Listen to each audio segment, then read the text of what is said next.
Before the video starts, I want to make a disclaimer. Apparently, Echo could actually be bugged right now, and his yokai drones are not properly working. However, I have seen them work, but I've also seen from the YouTuber Bikini Body that his Echo drones are not working.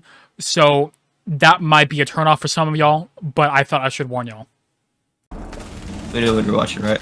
Yeah. Ooh, time. Bro, I can't go through it. Kyle, Down one CS. Two on white. One near the wall on ping. Nice. Yep. Pushing Yep, down, in. cocktail, rotate, freeze, rotate. yeah, this one's gonna be kind of a doozy.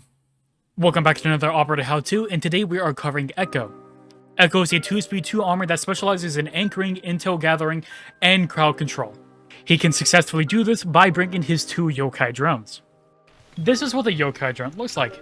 If you notice, it's obviously a drone that's hovering above the ground. How is it doing this? Well, if you look, it has fans on it that apparently makes it fly. Don't question it, it's Siege, it's whatever. Mechanically, here's how the yokais work. You can move it around like any drone, so that's pretty typical.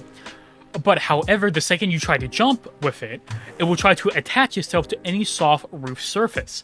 So, example here on Basement Bank, it's pretty soft so the yokai can go. That was a pretty weird bug. But they have a little catch to it. If you point generally at an attacker's point of view, or even defender, so you need to watch out for that, and shoot your blast at an attacker, you can see you get disoriented. My sound is muffy, or stuffy, whatever you want to say, and it's harder to see. With the ability to stun the attackers and disorient them, you can actually get the attackers off the plant if they try to go for the plant. Also, fun fact, if you stun an attacker that's Finka boosted, their abilities from the Finka boost will go away. Now, with that said, there is a few downsides with the yokai drones. Even when it's attached to a roof, it makes somewhat of noise. And don't even get me started with the noise when it's on the ground. It is significantly louder, and if an attacker hears that, they are more than likely going to shoot it. So what do you do about that?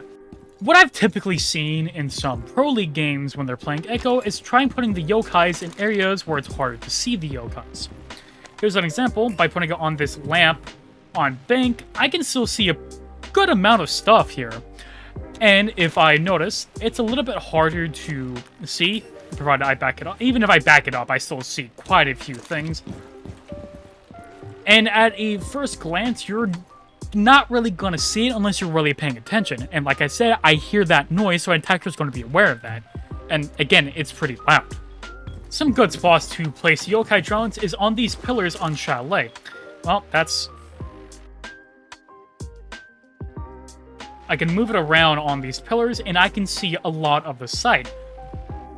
Oregon, another popular map, and a popular site for people to go on Oregon is Basement and Supply. You can put yokai drones on these ship. Another quick link to learn about Echo is that wherever you throw it, it might even bounce. Unfortunately, when you're throwing a yokai drone, you're going to have to line it up a bit, and then it will okay, well, you know, I just won't even do it! There we go, okay. Again, you're gonna have to line it up to properly put it on certain places, but it's really worth it because especially here on blue, I can drop down the Echo from this area and hop on the yokai drone, obviously, and jump on the roof and start disorienting attackers. Done with his gadget, and now let's go on to his actual loadout, which is pretty good in my opinion. First off, Echo comes with the MP5 SD, which is obviously a suppressed variant of the MP5 that, fun fact, has more damage than Rook and Doc's MP5. For his other primary option, he comes with the completely busted Supernova shotgun that is a better sniper rifle than Kali Sniper will ever be. Don't believe me? Here's gameplay of it.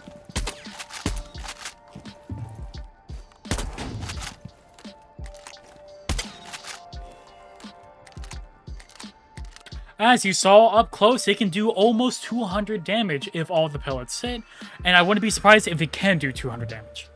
And for some unexplainable reason, he comes with the Baron 9. And it's not as good as the SMG-11, however, but in terms of secondary SMGs, it's one of the better ones. It has somewhat controllable recoil, provided you run the compensator, but it does have a bit of a vertical kick that you can easily learn.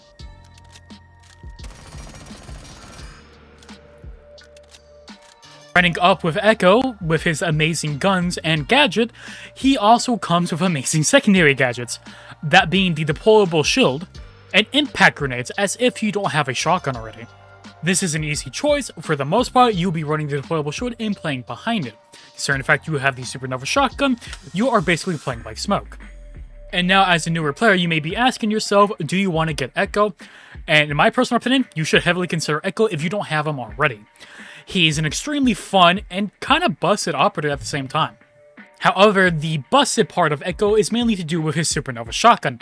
And like I said before, it's a better sniper than Kali Sniper will ever be, and it probably needs a range nerf. Not nerf the damage necessarily, because as a shotgun it should be doing that type of damage, but just nerf the range, please, Ubisoft. And if you're a little bit more knowledgeable on Siege, you might be asking yourself, well, why not just run Maestro? He is also anchored with a similar gadget, and he has an amazing gun, probably the best anchoring gun in the game, that being the Olda 5.56, which is an 80-round fast fire rate LMG with pretty much no recoil. And at that point, I say it's just down to personal preference. Both of them are good operators, but if you want a faster operator, then go with Echo. And Echo comes with a deployable shield, while Maestro only comes with, well, impacts, or barbed wire if you want to run that as well. But at the end of the day, I highly recommend to get Echo if you haven't already, and if you do have him, I recommend you play him a lot because he's super fun and he's very effective at what he does. And I'm going to say that's the end of the video. If you like what I make, I appreciate it if you subscribe.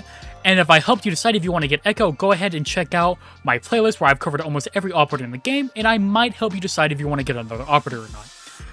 I am Carter Tony. I hope you have a good day or good night, and goodbye.